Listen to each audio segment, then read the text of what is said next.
The First Amendment to our Constitution declares that we have the freedom of speech and the freedom of assembly. We are gathered here today to use that right to demand our right to the pursuit of happiness. Now, many people characterize this movement and movements like it as being full of lazy people. They want to dismiss us as those in society who want things without working for it, which is odd because the dedicated faces I see here today are not the lazy Americans. We are the Americans that have realized that we need to continue fighting for our rights. We are the people who realize that our freedom of speech is not a trophy we get to point to as a past accomplishment, but rather a tool we must use to be heard. Today we are here to be heard. They might not like what we have to say. They might not want us to be here. They might want to dismiss us as any combination of negative adjectives they wish, but we will be heard. I say to you all today that rallies and protests beyond the sanction of the law are not in opposition to democracy, but rather they are absolutely crucial to our democracy. The lazy people are the ones inside this building who do not want to listen to their constituents. The lazy people are the landlords who wish to price us out of our homes due to capitalistic greed. The lazy people are the economic elite who are wrecking our economy and trying to hide from the people as we deal with the consequences. We are here demanding a rent freeze and a moratorium on no-cause evictions until the people we elected to represent us do their job. So I'm going to get out the way and let our amazing speakers do what they are here to do. I want to remind you all that the hashtag for today's event is PDX Rent Control. Also, this is a civil affair. We're not here to burn the city down. Portland is already burning. We are on the right side, the moral side, the humane side of this issue. Anything abusive or destructive undermines our goal of showing the county and the public that we are legitimate, valid people who deserve basic human rights. Now, our first speaker, a local hero of mine, Teresa Rayford. She's a local activist and organizer who founded Don't Shoot PDX. She's a fierce advocate for police accountability and an excellent speaker on race, class, and other issues. Give it up for Teresa Rayford.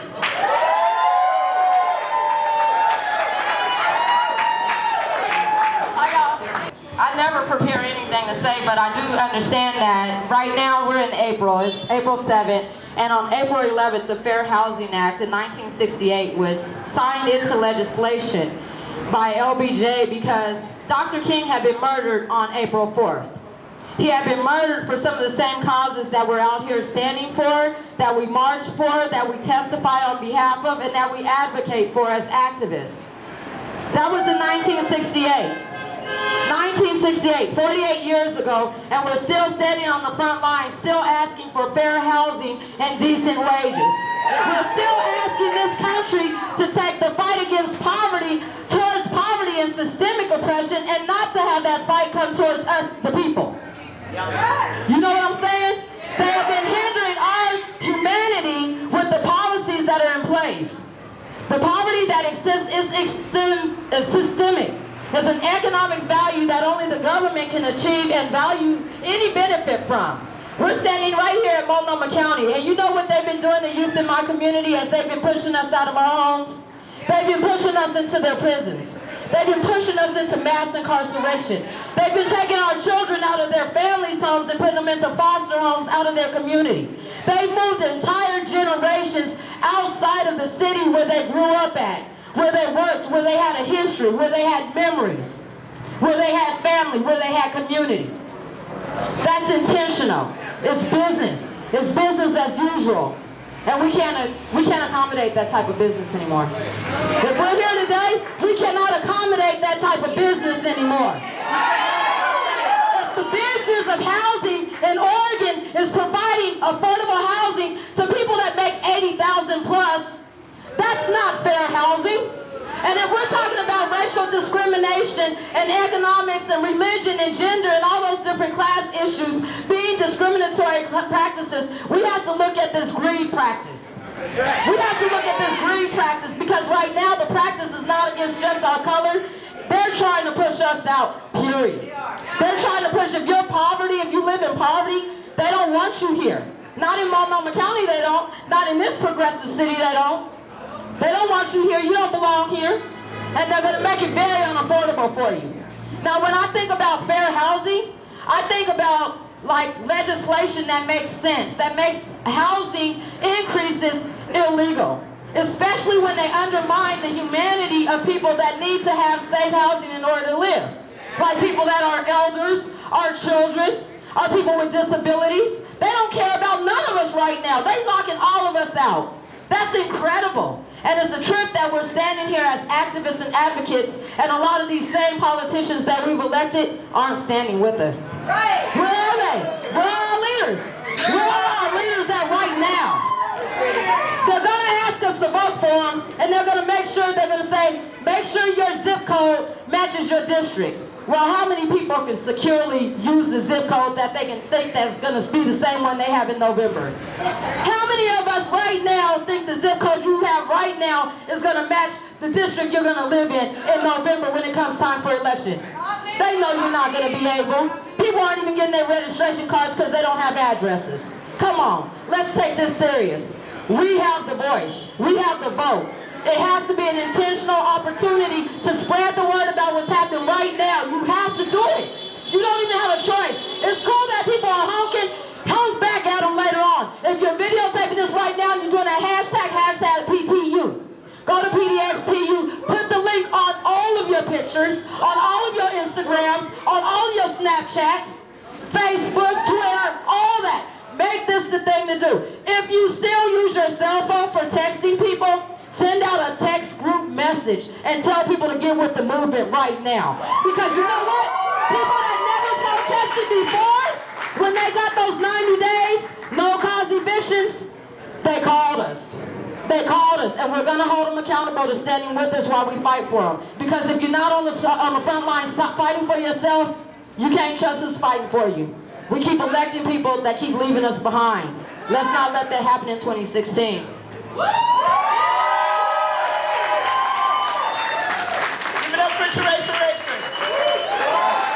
Alright, I'm gonna leave you guys in a quick chant. It's nice and easy. Whose homes? Our homes. Whose homes? Our homes. Whose homes? Our homes. Whose homes? Our homes. Whose homes? Our homes. Thank you guys. Our next speaker is Marsha Brewer. She's a tenant who's lived in her complex in Portland for 21 years and recently received a humongous rent increase. Give it up for Marsha.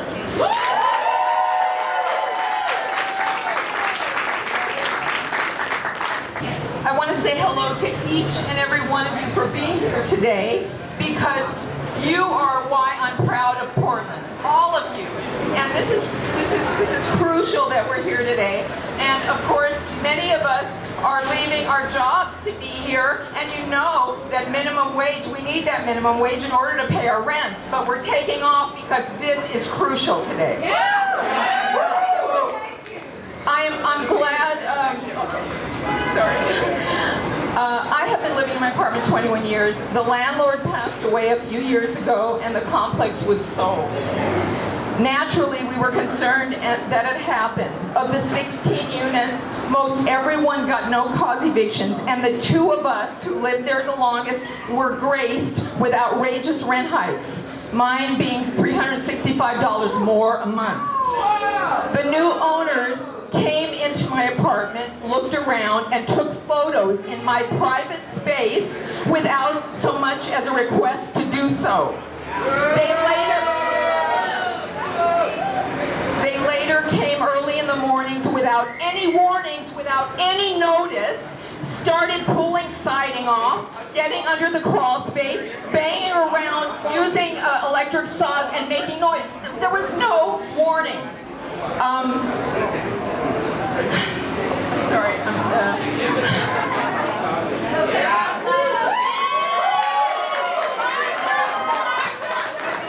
If this wasn't intimidation tactics, it certainly was reprehensible business practices.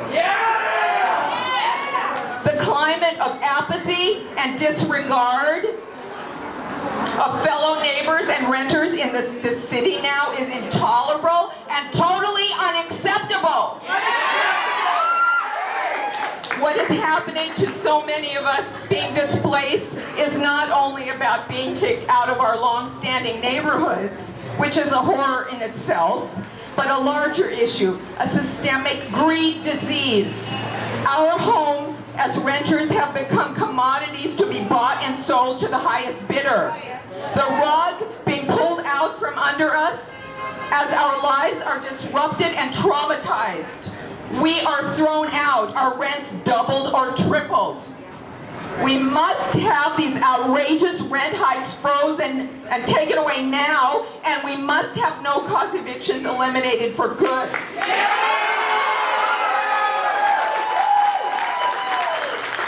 How do we even find another place to live?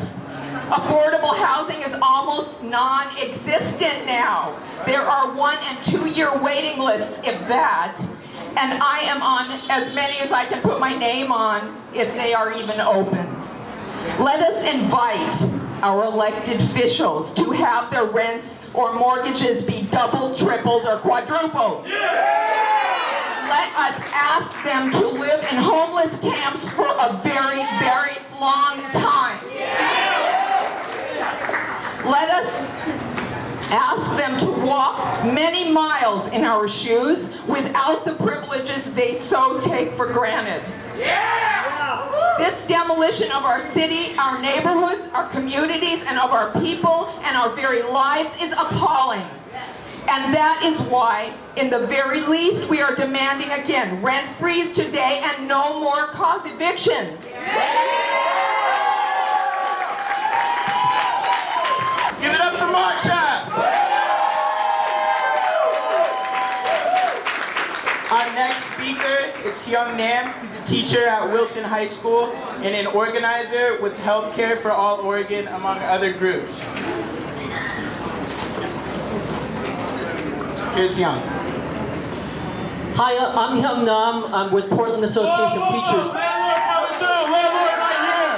Hey, I'm the landlord, and I'm telling you our message for you. You need to take responsibility for yourself. Stop blaming your problems on the county. I got a small loan from my father and bought my first property. I took responsibility. You need to take responsibility for yourself. All right? I'm tired of you lazy, good for nothing, jobless, unproductive. I don't need you. I'm sorry you got finished just business. Hey, that's enough. That's enough. You, sir, are heartless. How can you take advantage of people in a disaster? A disaster. People are being pushed out of their homes. They are losing their communities. That's right. Portland has the highest and fastest rising rents in the country. This is a man-made disaster, and it deserves a man-made solution. We need rent control, and we need it now because it is the only way that people will be kept in their homes. Economic evictions must stop, and we need just cause reason for evictions. Yes. Just like they did in all the other states. Yeah. Who's with me? High rent has got to go. The people want rent control. High rent has got to go. The people want rent control. High rent has got to go. The people want rent control. High rent has got to go. The people want rent control. High rent has got to go. The people want rent control. Young rent has got to go. The people want rent control. All right, guys, we need to... Thank you guys so much. Ilana Goodwin is actually going to be our next speaker because she needs to speak inside in a couple of minutes. She's a tenant who has faced many barriers to securing housing, and because of her experiences, she's felt the need to advocate for change with PTU.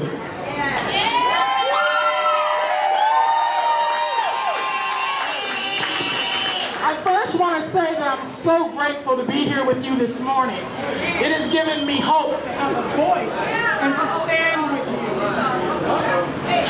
So I want to kind of tell you a little bit about my story. I lived in North Portland for 10 years in a nice 3-bedroom, 2-bath. Had excellent landlords and returned to school in pursuit of a degree.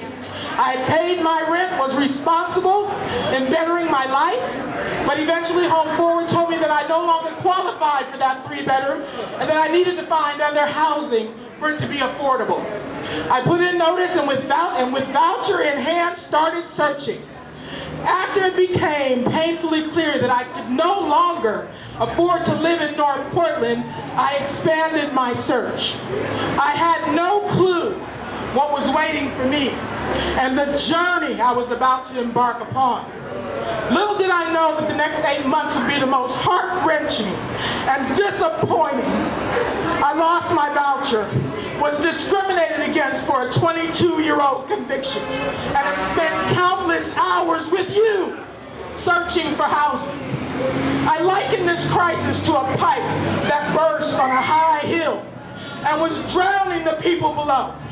The people atop the hill had wrenches in hand and piping and engineers, and who could fix the gushing water. Instead, they watched the people drown. They talked about the people drowning. They pointed at the people drowning, even though they had solutions right there. Some threw life jackets and breathing apparatus, but no one fixed the pipe. We are demanding that you no longer talk from atop the hill, that you act. Stop watching us drown. We ask that you be honorable and do the humane thing and enact a rent freeze right now. And obliterate no-cause evictions. We deserve this dignity. Oh, we deserve it. It's the right thing. So stop talking about it and be about it.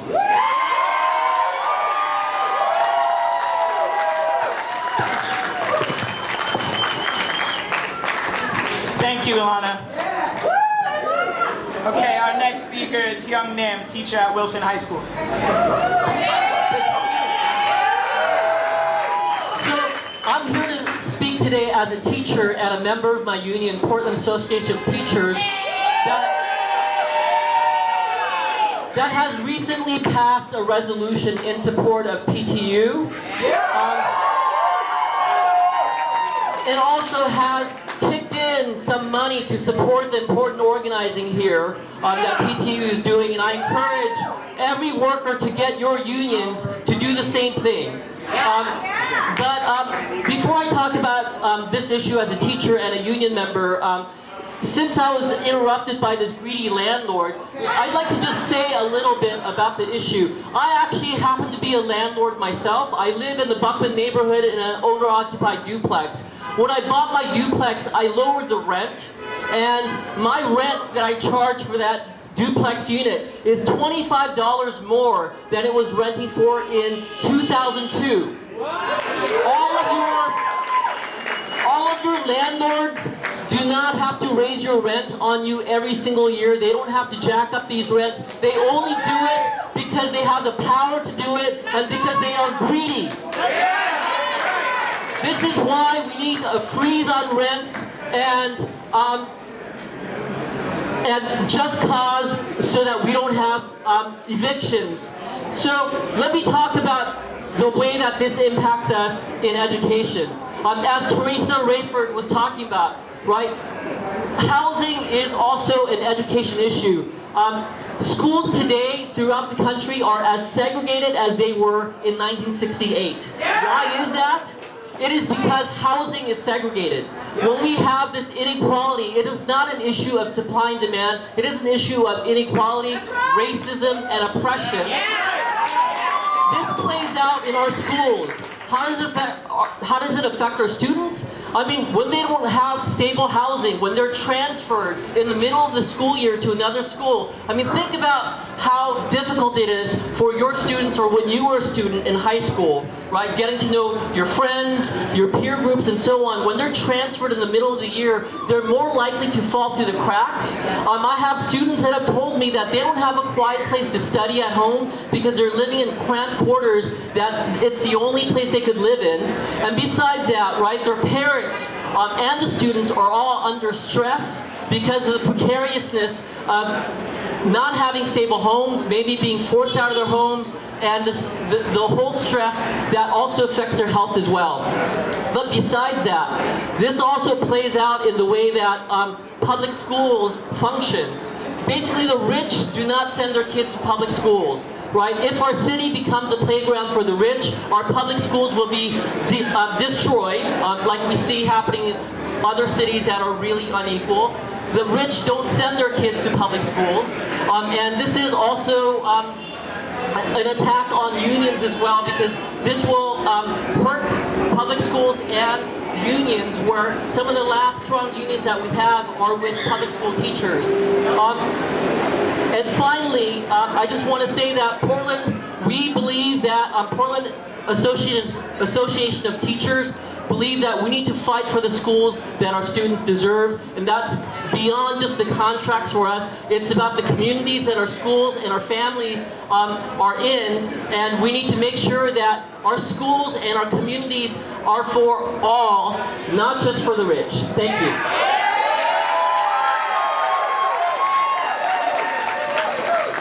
Before our last speaker, I want to lead us in one more chant, pretty easy. The tenants united will never be evicted. The tenants united will never be evicted. The tenants united will never be evicted. The tenants united will never be evicted. The tenants united will never be evicted. The tenants united will never be evicted. Thanks, guys.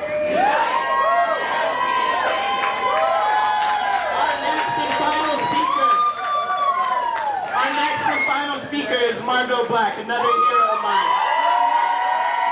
She's a mother of three whose battles with no-cause evictions and rent control drove her to co-found Portland Tenants United. Give it up for Margot Black.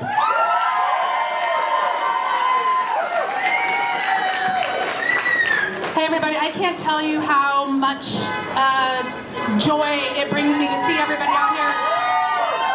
I mean, it's just a reminder that we're not alone in this and we're not crazy. We aren't losers just because we didn't buy houses, all right? That we absolutely deserve what we are asking for, all right? Which is not a handout. We're not lazy. It's not that we don't want to work. It's not that we don't want to take care of our housing and we want to lay around and let our landlords do it for us. We pay their mortgage. We pay their property taxes. We pay their insurance, we pay their interest, we fund their retirement accounts, their children's college education, their second home, their extra investments. Okay, for them it is an investment. For us it is our home. And we need to stand in defense of our homes. Alright? They can no longer use our homes as their piggy banks. They cannot fund their retirements on our poverty. All right? We deserve better. All right? We are here for Marcia, who got a $365 rent increase. We're here for my friend, a middle school, Portland Public School district teacher, a divorced single mother who got a $300 rent increase and had to move in with her mom and send her two oldest kids to live with their dad. She had to split up the family in the middle of the school year. We're here for our friends at Park Regency Apartments who got between $500 and $600 rent increases. We're here for Jaquetta and Kip, a 78-year-old woman and her 55-year-old disabled husband who were facing a no-cause eviction 2 weeks ago, and we were able to get that eviction vacated. When we showed up at the courthouse to help them, the judge told us during first appearance, she said, you guys, you go out in the hallway and you work it out. And they told the tenants, most of whom don't have lawyers, 90% of tenants are unrepresented in court. 90% of landlords are represented by attorneys. The judge told us to go out in the hallway and work it out, and that the tenants should take whatever deal they are offered so that they wouldn't have an eviction on their record. Okay? Those tenants are showing up completely unaware of their legal rights, completely unaware of recourse. It is not at all made available and accessible to them. And because they had volunteer advocates there to ask the right questions and demand some recourse, we were able to get those folks in their home. But what about all the people that we can't be there for? All right? Why is Multnomah County sending our most vulnerable vulnerable citizens, our elderly, our sick, our poor, our people of color, we're arresting the men and we're evicting the women, and then we tell them, why don't you get a better job and get a better house if you don't like it, or just move, okay? This ends now.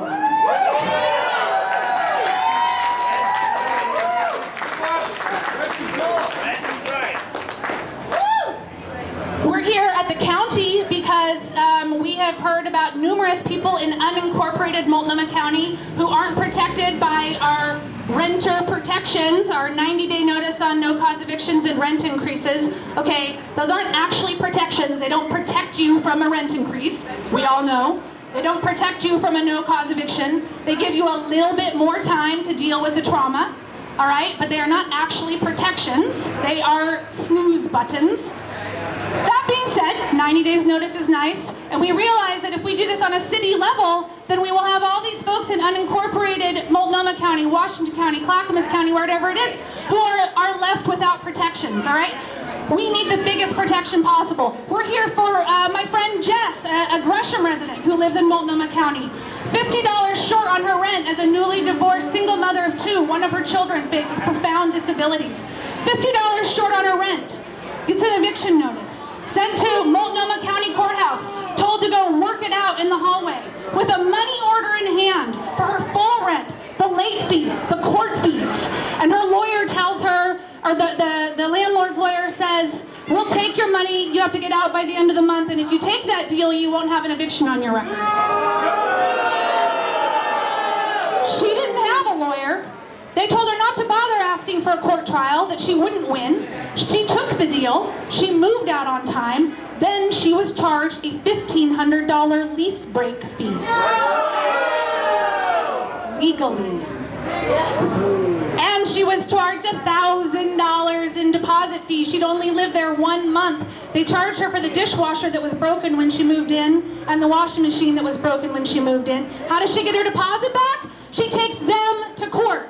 If she loses, she pays their legal fees. Tell me about a single mother of two children, one who's disabled, who has the time and is now sleeping on couches and had to move her kids back to their father's house and switch their schools in the middle of the school year. Tell me who has the time to take your landlord to court when you probably won't even win. Okay? This ends now.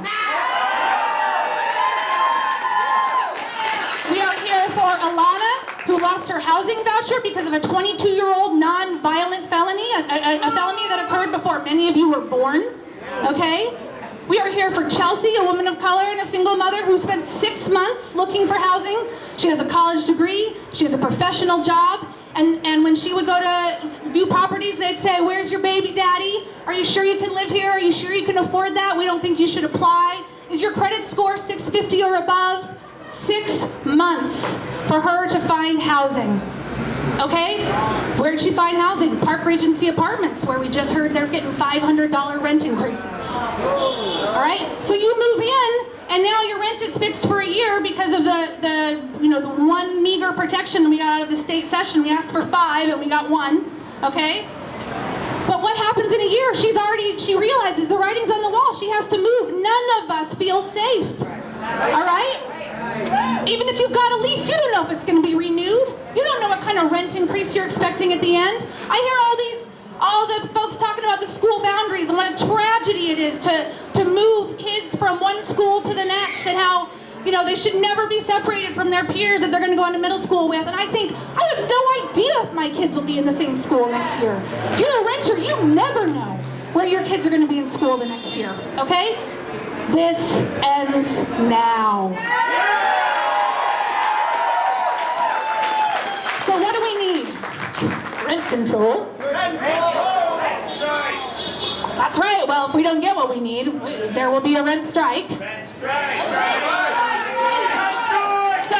rent control, by the way, it works. It doesn't work for landlords who need to optimize their profit. It does work to keep tenants in their homes, all right? And the county has the statutory power to enact rent control in a man-made disaster that results in a significant material elimination of the rental housing supply. They're going to tell us